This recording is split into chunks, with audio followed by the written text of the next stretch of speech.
বৃষ্টিকে উপেক্ষা করে জমে উঠেছে অনূর্ধ্ব-17 ফুটবলারদের ট্রায়াল। পিচ্ছিল মাঠেও থেমে নেই প্রতিভার ছুটে চলা। স্বপ্ন দেখছে নতুন প্রজন্ম জাতীয় দলের জার্সির আশায়। প্রথমবারের মতো বাংলাদেশ ফুটবল ফেডারেশনের উদ্যোগে উদ্বেলিত তরুণ ফুটবলাররা।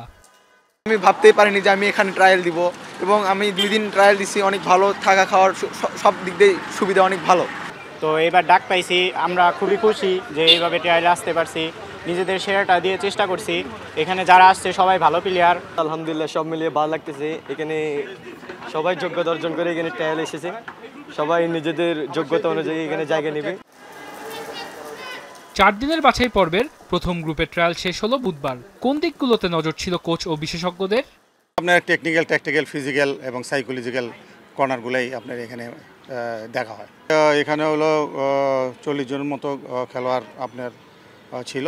তো আমরা দেখেছি সবাই সবার সর্বোচ্চ চেষ্টাটাই করেছে। আসন্ন সাফ অনূর্ধ্ব-17 চ্যাম্পিয়নশিপকে কেন্দ্র করেই এমন আয়োজন বাফুফের। যদিও ভবিষ্যতে তারকাদের নিয়ে পরিকল্পনার গণ্ডিটা আরও বিস্তৃত বলে জানালেন এই কোচ। অনূর্ধ্ব-15 কিন্তু অনেক প্লেয়ার আছে, কিন্তু আপনার খেলা কিন্তু অনূর্ধ্ব-17, এটাও কিন্তু আপনার মাথায় রাখতে হবে। কারণ আমরা হলো আপনার ভালো কিছু করতেই যাব। এখান থেকে যারা সিলেক্টেড হবে বা যারা এখানে আসছে সিলেক্টেড হবে না, যারা অনূর্ধ্ব-15 তারাও আপনার আমাদের টেক কেয়ারে থাকবে, যে সবসময় আমার যখন 15 খেলা 16 খেলা সবগুলোই এরা অন্তর্ভুক্ত হয়ে গেল।